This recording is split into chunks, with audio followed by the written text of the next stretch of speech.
नमस्कार, आपकी अदालतमध्ये तुमचं स्वागत आहे. आपकी अदालतमध्ये आज आम्ही एका सेन्सेशनल खटला सादर करत आहोत. आज आपकी अदालतमध्ये एक असा फिल्म स्टार दोषी ठरलाय ज्याच्यावर सट्टेबाजीचा आरोप आहे. एक असा फिल्म स्टार ज्याच्यावर एका क्रिकेट स्टारची एका बारगर्लशी भेट घालून देण्याचा आरोप आहे. एक असा फिल्म स्टार ज्याच्यावर बारगर्ल बरोबर कनेक्शन असल्याचा आरोप आहे. अशी बारगर्ल जी आज पोलिसांच्या ताब्यात आहे. सादर करीत आहोत आजचा हा विशेष खटला.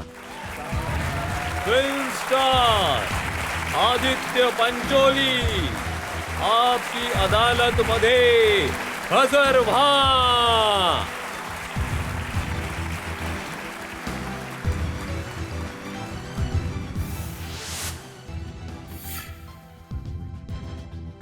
याआधी की आरोप आणि प्रश्नांची मालिका सुरू करू, आजचे जज IB चे माजी संचालक अरुण भगत यांची आपण परवानगी घेऊया आजची कारवाई सुरू करण्यासाठी. अदालतची तुम्हाला परवानगी आहे. तुम्ही आता कारवाई सुरू करा. आपकी अदालतमध्ये पहिला आरोप आदित्य पंचोली यांच्यावर. आपकी अदालत मध्ये फिल्म स्टार आदित्य पंचोली यांच्यावर आरोप आहे की हे क्रिकेट बेटिंग मध्ये सामील आहेत.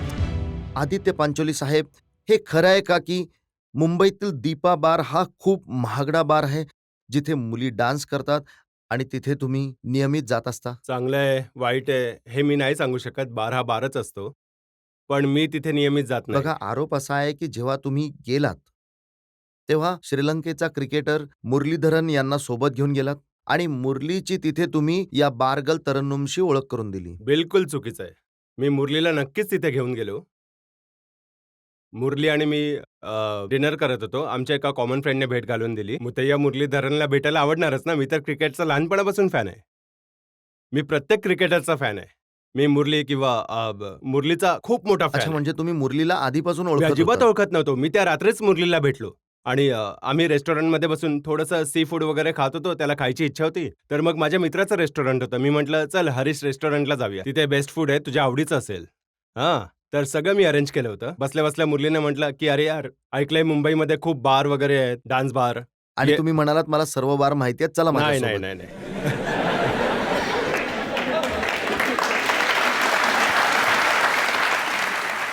मी असं नाही म्हटलं.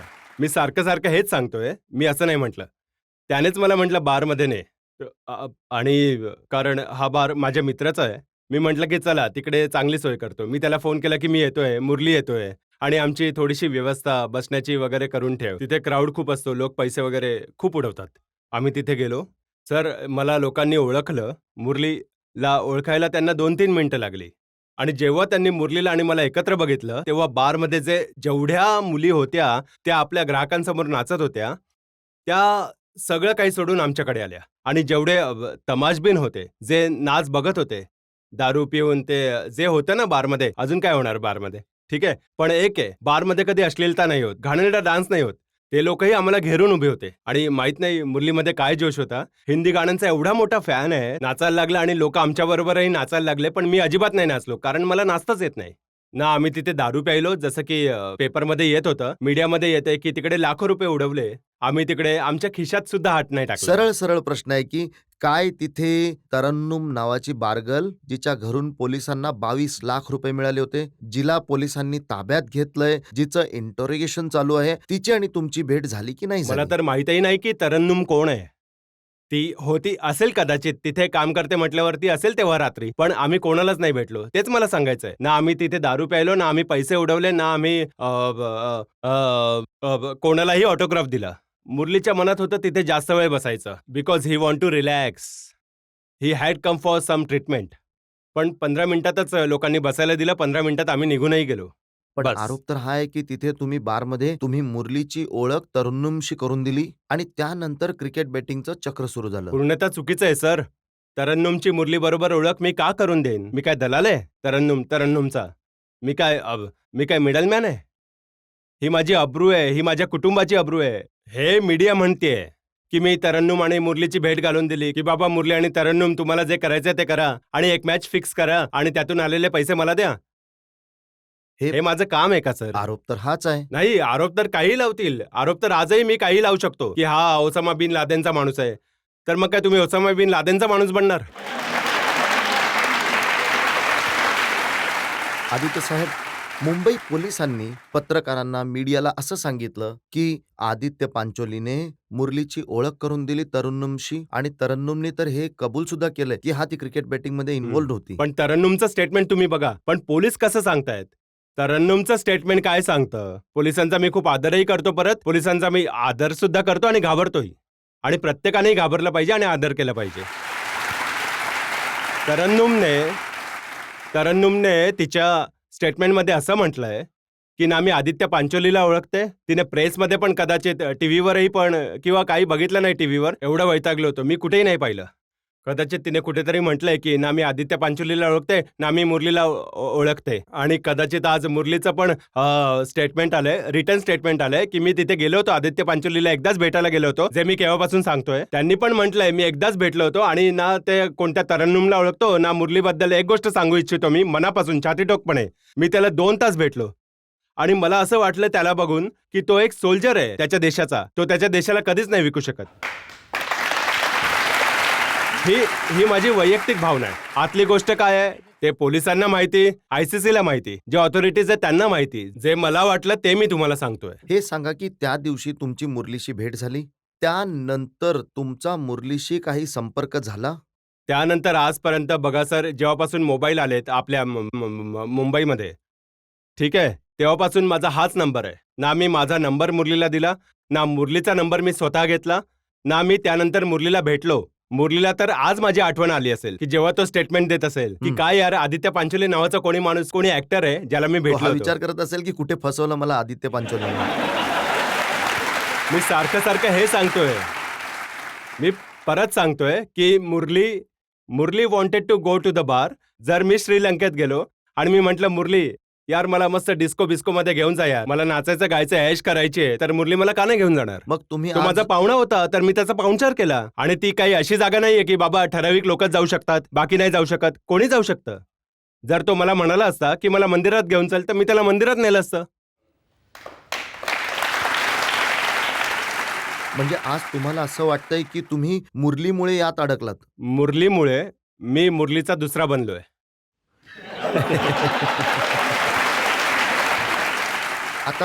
आता मला फक्त सांगा की तरन्नुमला तुम्ही किती वेळा भेटलात? तरन्नुमला मी माझ्या आयुष्यात कधीच नाही भेटलो. मी एक गोष्ट सांगू इच्छितो, पोलीस तर Mumbai police, India police is very good, ते त्यांचं काम तर नक्कीच करतील. मी एक गोष्ट सांगू इच्छितो या अदालतमध्ये, या जनतेला, आणि हा मेसेज माहित नाही कोण कोण बघत आहेत त्या सर्वांना, की ज्या दिवशी मॅच झाली 5 वर्षांचा रेकॉर्ड काढा मॅचचा, ठीक आहे. तारीख सगळ्यांना माहिती असेल की 11 तारखेला इंडिया पाकिस्तानची झाली होती, मग झिम्बाब्वे ऑस्ट्रेलियाची झाली होती. कॅलेंडर काढून बघा तुम्ही सगळ्यांनी, 5 वर्षांचं. मग त्या 5 वर्षात ज्या ज्या दिवशी क्रिकेटच्या मॅचेस झाल्या त्या दिवसांचं तरन्नुमचं तुम्ही स्टेटमेंट मागवून घ्या. जेवढे इनकमिंग कॉल आहेत, जेवढे आउटगोईंग कॉल आहेत, त्यावरून स्पष्टपणे समजेल की यात कोण कोण सामील आहे. आणि एक रेकॉर्ड दाखवून द्या की तरन्नुमच्या फोनवरती मला कॉल आलाय किंवा मी तिला कधी कॉल केलाय. मी तिचं तोंडच नाही पाहिलं आणि मी ऐकलंय की ती खूप सुंदर आहे. मग आता तुम्हाला बघायचंय? हो, मला बघायचंय. आता जर त्यांना भेटायचं असेल तर तुम्हाला पोलीस स्टेशनला जावं मी लागेल. बघा, मी ऐकलंय तिला अटक झाली आहे. ही जी चौकशी जेव्हा होणार, पोलीस ठरवतील, आपल्या देशाचा कायदा ठरवेल ती किती इन्व्हॉल्व्ड येते, काय आहे काय नाहीये. मला काही नाही माहिती. काल अजून एक अफवा उडाली होती मीडियामध्ये की आदित्य पांचोलीला पोलिसांनी बोलावलंय. अरे यार, लिहायच्या आधी जाणून तरी घ्या. पोलीस मला नाही समन पाठवू शकत. पोलीस मला विचारू शकतात येण्यासाठी, पोलीस मला उचलून नेऊ शकतात पोलीस स्टेशनला, ते मला समन नाही पाठवू शकत. समन इश्यू होतात कोर्टाकडून, आणि ते सुद्धा केस दाखल केल्यानंतर. काही विचार न करता तुम्ही लोक मीडियामध्ये एवढी पॉवर आहे सर. मी मीडियाचा खूप आदर करतो. मीडिया आणि आम्ही हँड अँड ग्लोव्ह आहोत. त्यांच्याशिवाय आम्ही नाही जगू शकत, आमच्याशिवाय ते नाही जगू शकत. त्यांना हॉट न्यूज पाहिजे आणि मी सॉफ्ट टार्गेट आहे.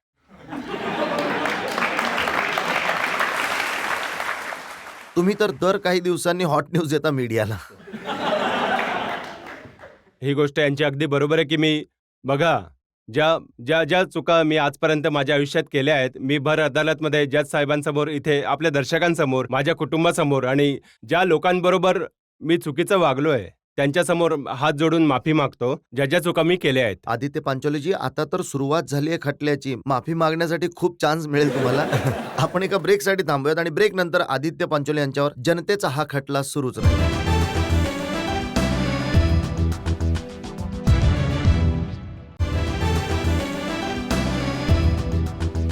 आपकी अदालत मध्ये आज आपण जनतेतर्फे स्पष्टीकरण मागतोय फिल्म स्टार आदित्य पांचोली यांच्याकडून. आपकी अदालत मध्ये फिल्म स्टार आदित्य पंचोलींवर आरोप आहे की हे पोलिसांना स्पष्टीकरण देण्यासाठी टाळाटाळ करत आहेत.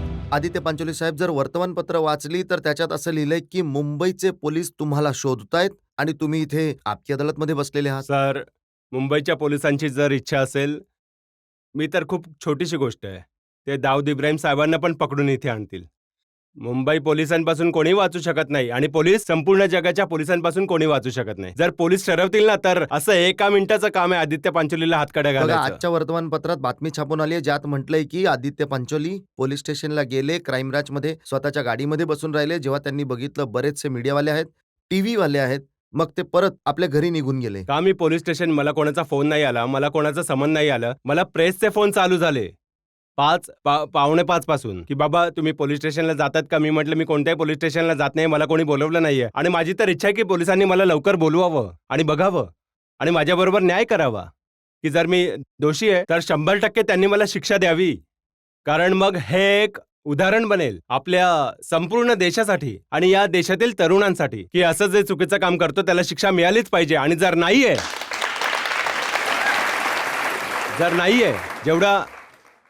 जर मी दोषी नाहीये तर जेवढा आदर मी पोलिसांचा करतो तेवढाच पोलिसांनी माझाही केलं पाहिजे आणि त्यांनी म्हटलं पाहिजे की हो, हा यात सामील नाहीये. तुम्ही सारखं सारखं हे म्हणताय की मी यात सामील नाहीये. तुम्ही एकसारखं हे म्हणताय की तुमच्यावर लागलेले सर्व आरोप खोटे आहेत. पण गेला आठवडाभर सतत वर्तमानपत्रात, टीव्ही चॅनलवर तुम्ही फक्त अशासाठी झळकून येत आहात, अशा करता दिसत आहात कारण तुमच्यावर अशा प्रकारचे आरोप होत आहेत. सर, मला खूप लाज वाटतेय. सर, मी जे जे केलंय आजपर्यंत खूप काही केलंय. जेव्हापासून मी फिल्म इंडस्ट्रीमध्ये आलोय मी खूप चुकीची कामं केली आहेत आणि प्रत्येक माणूस करतो. सर, आम्ही पब्लिक समोर उघडे आहोत, ठीक आहे. बिलकुल आमचं उघडं आयुष्य आहे. जे काही आम्ही करतो, मग आम्ही शिंकू, रेस्टॉरंटमध्ये जाऊ, कोणाबरोबर भांडू किंवा कोणावर प्रेम करू किंवा बायकोला बाहेर घेऊन जाऊ किंवा मुलांबरोबर खेळू, सगळ्यांचे फोटोज येतात. आम्ही अशा जगात जगतो जे पारदर्शक आहे. पण जी लोक बोटं दाखवतात त्यांनी आपल्या आत स्वतः डोकावून बघावं की ते स्वतः उघडे आहेत की नाही. कपड्याच्या आत प्रत्येक माणूस नागडा असतो, चुका कोण नाही करत. पण काही ना काही कारण असेल ना की तुमच्याबद्दल अशा गोष्टी लिहिल्या जातात सारख्या. सर, ही तर सुरुवातीपासूनच माझी इमेज अशी बनवून ठेवली आहे प्रेसने. मी तुम्हाला एवढी जुनी गोष्ट सांगेन, तुम्ही तर हैराणच व्हाल. त्यांची इच्छाच आहे की माझी इमेज अँग्री यंग मॅनची असावी. यांनी मला स्क्रीनवर अँग्री यंग मॅन बनवू नाही दिलं, खऱ्या आयुष्यात अँग्री यंग मॅन बनवलं. अँग्री यंग मॅन आज बघा कुठल्या कुठे आहे आणि माझी काय अवस्था आहे तुम्ही बघा. ही इमेज त्यांनी मला दिली आणि ती कायम ठेवण्यासाठी प्रत्येक वेळी मला खलनायक ठरवलं. माझा गुन्हा काय आहे? माझ्यावर कुठली टाटा केस चालू आहे? सर, तुम्हाला विचारतो, माझ्यावर कुठली टाटा केस चालू आहे? मी कधी नार्कोटिक्स केलंय? मी नार्कोटिक्स करताना पकडलं गेलोय? मी कोणा निष्पाप असहाय्य प्राण्याची हत्या केली आहे? माझ्यावर केस कशाची आहे? पार्किंगच्या याच्यात त्याच्या, हे तर कोणाबरोबरही होऊ शकतं, सामान्य माणसाबरोबरही होऊ शकतं. जर प्रत्येक वेळी दुसरा कोणी करतो तर तो पण एक बाबा गोष्ट आहे, तर- तो भोळा आहे, तो नादान आहे. आणि जर आदित्य पांचोली करतो तर तो दाऊद इब्राहिम आहे. कायद्याच्या नजरेत सगळे समान असले पाहिजेत आणि कायद्याशिवाय कोणीही मोठं नाहीये सर. आणि कायद्यामध्ये हेच लिहिलेलं आहे की भले 1000 अपराधी सुटले तरी चालेल, पण एका निरपराधाला फाशी नाही झाली पाहिजे. कायद्याच्या पहिल्या पानावर हे लिहिलं आहे. पण जसं तुम्ही इथे जनतेसमोर स्पष्टीकरण देतात तसं तुम्ही पोलिसांकडे जाऊ शकत होता. सर, तुम्ही पोलिसांना पोलिसांकडे, जाऊन तुमच्याकडे हातात दांडा नाहीये, पोलिसांकडे दांडा असतो. पोलिसांसमोर जर मी असा मोठ्या आवाजात बोललो तर कुठल्या तरी दुसऱ्या केसमध्ये मला आत टाकतील. तुम्हाला कधी धमकावलंय पोलिसांनी? सर, मी तुम्हाला अशी गोष्ट सांगेन, मी रडलो त्यानंतर 2 तास मी रडलो. सर, मी IPS ऑफिसरच्या रूममध्ये गेलो. ही पार्किंग केसची गोष्ट करतोय, तरन्नुमची केस नाही, पार्किंग केस नंतर. त्यांच्या रूममध्ये गेलो. He was wearing his colours uniform घालून होते साहेब. त्यांचा मी खूप आदर आता सुद्धा करतो, आयुष्यभर करत राहीन.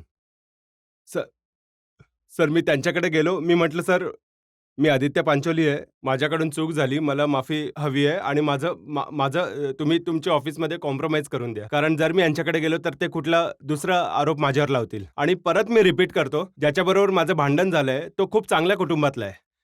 सर, त्या माणसाने मला दात ओठ खाऊन काय म्हटलं माहिती आहे? त्या माणसाने म्हटलं, की "खूप जास्त दादागिरी करतोयस तू." मी म्हटलं, "सर, काय केलं मी? हां? मी केलं काय आहे?" ते म्हणाले, "मी सांगू तू काय केलंयस ते?" "हां सर, सांगा." म्हणाला, "अच्छा." म्हणाला, "मिस्टर आदित्य पांचोली, तू एक ड्रग डीलर आहेस. तू नार्कोटिक्समध्ये काम करतोस. ठीक आहे?" स्वतःच्या ऑफिसमध्ये वर्दीतील एवढ्या मोठ्या ऑफिसरने मला हे म्हटलं. मी कोणी रोडवर चालणारा माणूस वगैरे नाहीये आणि तुम्ही रोडवर चालणाऱ्यालाही असं बोलू शकत नाही जर तो इन्व्हॉल्व नसेल तर. त्यांनी म्हटलं, की "mister Aditya Pancholi, you are dealing in a drug peddler. You are dealing in narcotics." मी म्हटलं, "सर." म्हणाले, "हे तर काहीच नाही. तू मॅच फिक्सर आहेस." मी म्हटलं, "सर, तुम्ही हे काय बोलताय?" म्हणाले, "हे काहीच नाहीये mister Aditya Pancholi. You are a pimp." तो मला पिम्प म्हणाला आणि मी रडलो घरी येऊन. मी म्हटलं, की "काही नाही. मी काही नाही करू शकत." मी म्हटलं, "हो sir, you are the boss. तुम्ही काही बोलू शकता. मी तुम्हाला काहीच नाही करू शकत." तेव्हा ते मला म्हणतात, की "असं नाही, तुला सरळ करणार. तुझ्या घराबाहेर तुझे कपडे उतरवणार. भर चौकात तुला मी मारणार सगळ्यांसमोर." मी आज त्यांना सांगतो, मला हात लावून दाखवा. माझा पण देव आहे आणि मी माझ्या देवाला म्हटलं, की "मी तुमच्या न्यायालयात आहे. जर शिक्षा द्यायची असेल तर तुम्ही मला द्या. या या बदमाशांच्या न्यायालयात मला ठेवू नका. मला यांचा हे यांच्यासमोर नाक घासायला लागू नये. मला जी शिक्षा द्यायची आहे, मला रस्त्यावर घेऊन या. तुम्ही द्या. यांना हक्क देऊ नका." मी रडलो खूप देवासमोर, एकटा बसून. ही काय पद्धत झाली आहे का सर माझ्याबरोबर बोलण्याची? मी 21 वर्षापासून फिल्म इंडस्ट्रीत काम करतोय. माझा बाप कोणी स्टार नाहीये. मी कोणा स्टारचा मुलगा नाहीये याचा अर्थ असा नाहीये की मी कोणी नाहीये. मी रस्त्यावर उभं राहिलो ना तर 10,000 लोक उभी राहतील माझ्याबरोबर. इथे जे लोक आहेत त्यांना विचारूयात आपण, की तुम्ही जे म्हटलंय त्याबद्दल त्यांचं काय मत आहे? जेव्हा तुम्हाला समजलं की मॅच फिक्सिंगमध्ये तुम्ही इन्व्हॉल्व आहात, हा आरोप तुमच्यावर केला गेलाय, तर त्यावेळी तुम्हाला कसं वाटलं, की पहिल्यांदा सर असं झालं, की एक ॲक्टर मॅच फिक्सिंगमध्ये इन्व्हॉल्व्ड आहे. ही बातमी पहिल्यांदा आली आहे. हो. आणि सर मग कदाचित याच्यात शेवटची पण तुम्हाला असेल. सर याचा काही भरोसा नाहीये याचा का? काही भरोसा नाहीये. माहित नाही कोणी दुसरा बकरा बनेल. भाऊ, मी कोणती मॅच फिक्सिंग इन्व्हॉल्व यात माझा काही सहभाग नाहीये. अरे, मी एकदाच मुरलीधरनला भेटलो. मी इंडियन क्रिकेट टीमच्या कोणत्याच माणसाला ओळखतही नाही. आता चेतन शर्माजींना बाहेर भेटलो. मी इंडियन क्रिकेट टीमच्या माणसांना ओळखत नाही. तर मी मॅच फिक्सिंग मध्ये कसा इन्व्हॉल्व होणार? ते विचारतायत, की जेव्हा अशा प्रकारचे आरोप तर लागले, मला कसं वाटलं? मला खूप वाईट वाटलं सर. मला खूप वाईट वाटलं. आणि मी अदालतमध्ये इथे बसण्याच्या आधीच सांगितलं होतं, की जे जे गुन्हे मी केलेत ते कबूल करायला मी तयार आहे. पण जे मी नाही केले, ते मी नाही कबूल करणार आणि मी गप्प बसणार नाही. आदित्यजी असे गुन्हे जे तुम्ही केले आहेत त्यांची एक मोठी लिस्ट माझ्याकडे आहे. हो. आपण एका ब्रेकसाठी थांबूयात आणि ब्रेक नंतर आदित्य पंचोली यांच्यावर जनतेच्या खटल्याचा आणखी एक भाग.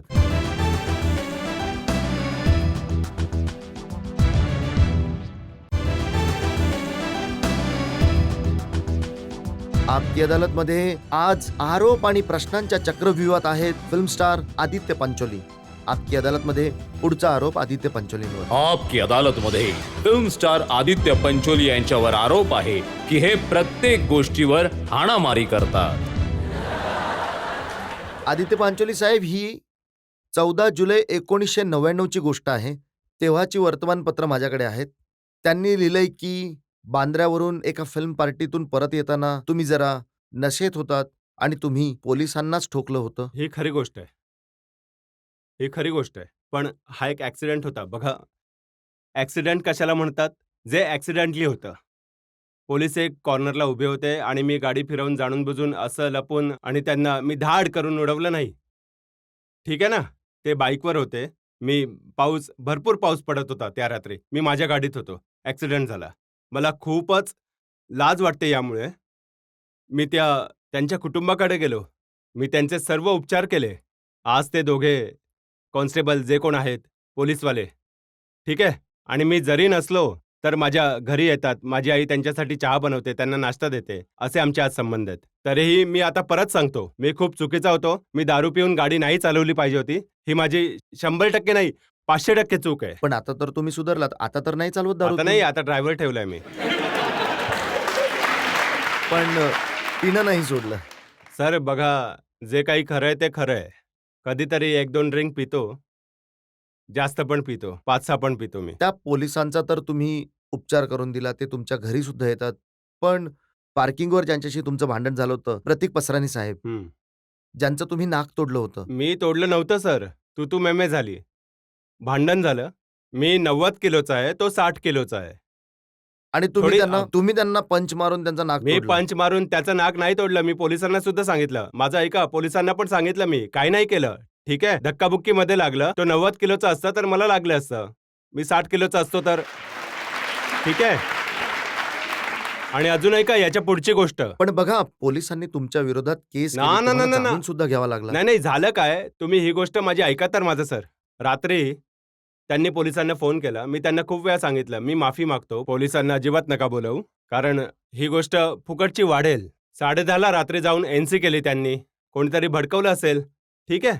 सकाळी मला समजलं एनसी केली आहे. म्हणून मी पोलीस स्टेशनमध्ये कॉल केला. पब्लिकला माहित नाही एनसी काय असते. तुमच्यावर एवढ्या केसेस झाल्यात म्हणून तुम्हाला सगळं माहिती आहे. एनसी, एनसीचा फुल फॉर्म काहीतरी असतो. एनसी ही एक अशी गोष्ट आहे जी कोणी कोणावरही करू शकतो.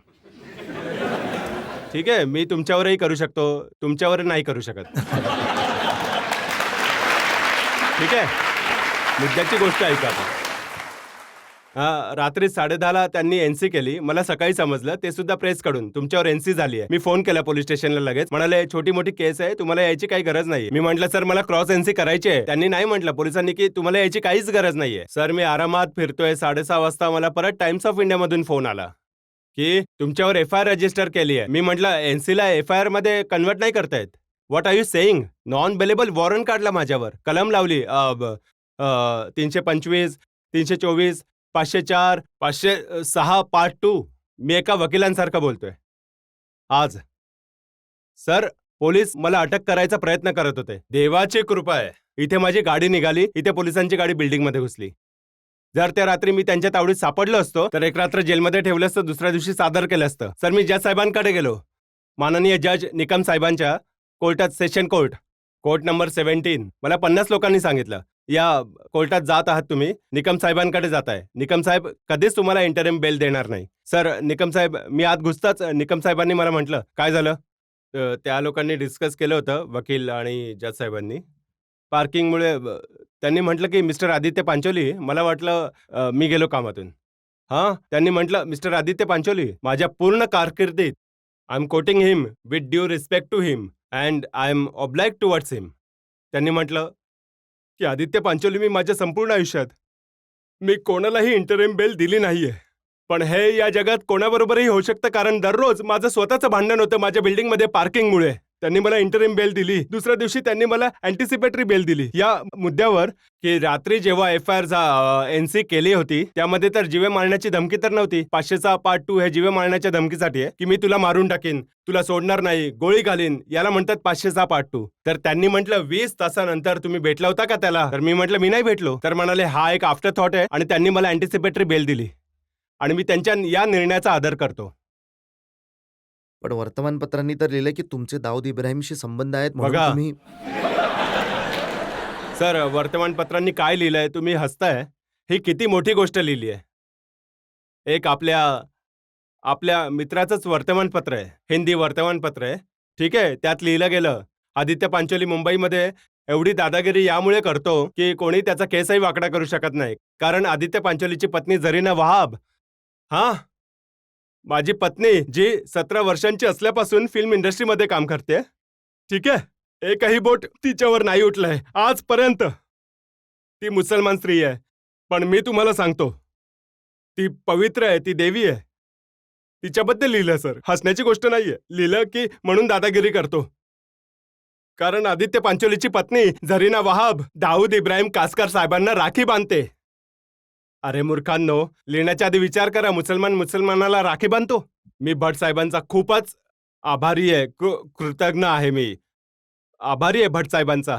आणि इंडिया टीव्हीचा की मला हा प्लॅटफॉर्म दिला. मी काल पळून जाणार होतो इंडिया टीव्ही लाईव्हवर जे माझं झालं होतं. भट साहेबांचा फोन मला आला. अरे बावळट आदित्य, हे तू काय करतोयस? तू तुझी बाजू मांड, नाहीतर लोक तुला चोर समजतील. I am very grateful to Bhat साहेब. I will always be grateful to him. तुम्ही फिल्म इंडस्ट्री बरोबर काय काय केलंय, फिल्म इंडस्ट्रीमधील लोकांनी तुमच्यावर काय काय आरोप केले आहेत, याची एक मोठी लिस्ट माझ्याकडे आहे. आपण एका ब्रेकसाठी थांबूयात आणि ब्रेक नंतर आदित्य पांचोलींना विचारूयात फिल्म इंडस्ट्रीच्या आरोपांचा हिशोब.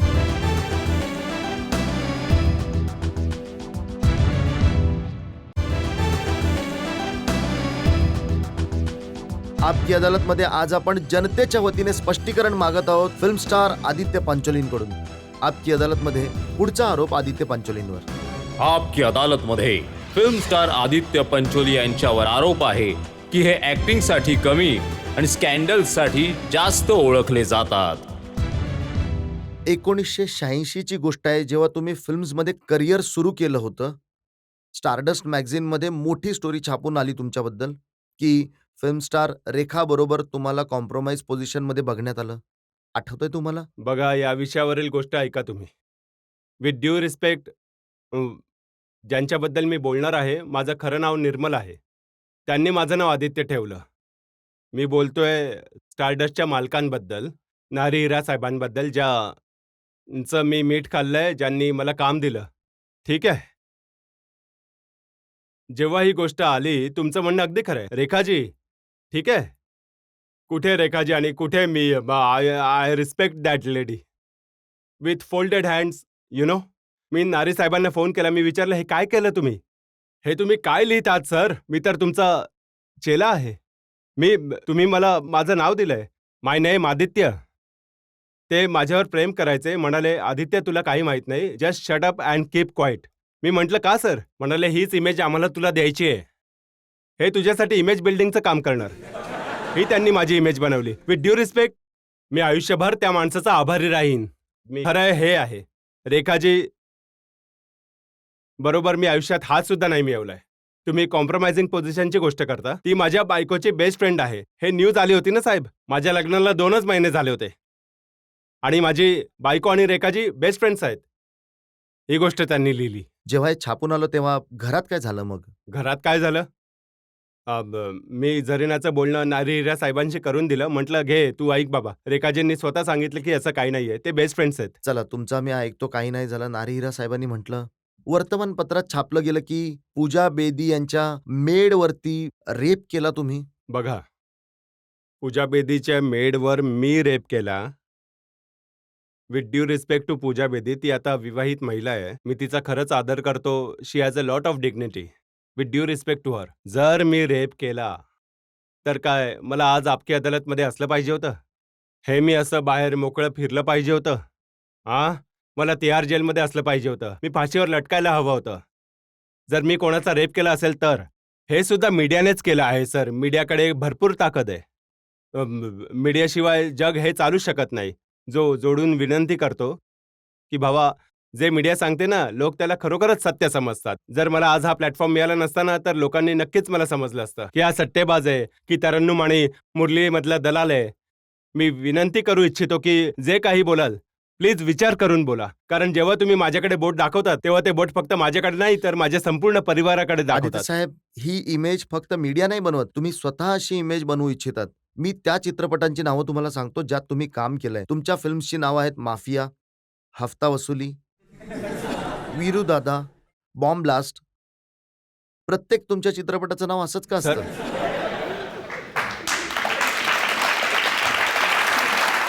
सर, हे तर एक मी कॅरेक्टर करत असतो. आमचे एवढे सिनियर्स आहेत, ते एवढे अँग्री कॅरेक्टर करत असतात. ते खऱ्या आयुष्यात थोडीच एवढे अँग्री असतात. त्यांना यामुळे थोडी हे रोल दिलेत. हा तर माझा फेस असा आहे, माझी पर्सनॅलिटी अशी आहे. मी शोभतो गँगस्टर म्हणून. मी उभा राहतो, बंदूक वगैरे काढतो, तर असं वाटतं की बंदूक पकडली, हो ना? बाकी ॲक्टर बंदूक पकडतात तर असं वाटतं की अरे यार, काय मस्करी करतो, हो ना?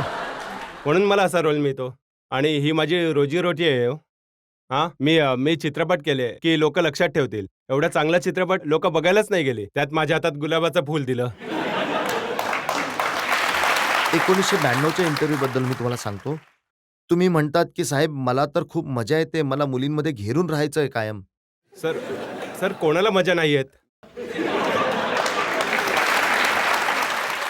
Sir, I would like to ask, except media, तुमच्या विरुद्ध केल्या गेलेल्या फिक्सिंगसाठी तुम्ही कुणाला ब्लेम कराल?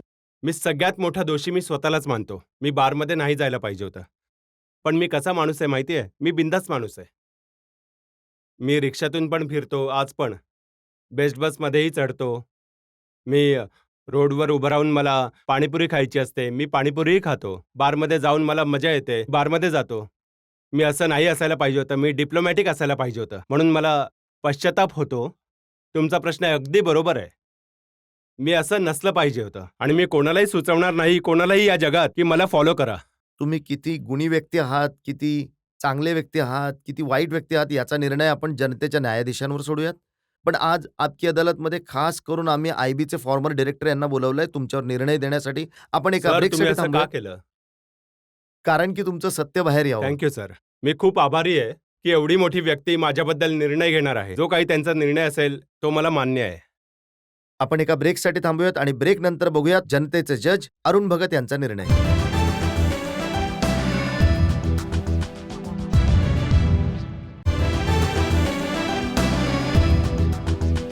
आपकी अदालतमध्ये आज आपण आदित्य पांचोलींकडून स्पष्टीकरण मागितलं सट्टेबाजीवरून लागलेल्या आरोपांबद्दल. आपण आदित्य पांचोलींना विचारलं बारगल तरन्नुम आणि मुरलीशी असलेल्या त्यांच्या संबंधांबद्दल. या विशेष खटल्यामध्ये निर्णय देण्यासाठी आमंत्रित केलंय आपण इंटेलिजंट ब्युरोचे फॉर्मर डायरेक्टर अरुण भगत यांना. आजच्या कारवाईवर अरुण भगत यांचा निर्णय. आरोपीने स्वतःचा बचाव खूप चांगल्या पद्धतीने केला आहे. हे सिद्ध झालंय की की दीपा बारमध्ये आरोपी आपल्या नवीन बनलेला मित्र मुरलीधरनला घेऊन गेले होते. हे सिद्ध नाही झालं की ते तरन्नुमला भेटले होते की नाही. ही गोष्ट सिद्ध झाली आहे की हे खूप लवकर रागावतात, लगेच राग येतो आणि जेव्हा रागावतात तेव्हा यांना समजत नाही की हे काय करतात आणि त्यानंतर हे जाऊन माफी पण मागतात. तर एक आणखीन ही जी कमी आहे, जी त्रुटी आहे, याला सुद्धा सुधारण्याची गरज आहे. मी तुमच्यासमोर कान पकडून माफी मागतो. मला माफ करा सर. आणि मी तुमच्या मताला नक्कीच डोक्यात ठेवेन आणि स्वतःच्या रागाला कंट्रोलमध्ये ठेवेन. दारू कमी करीन, एक चांगला नागरिक बनून तुम्हाला दाखवेन. थँक्यू.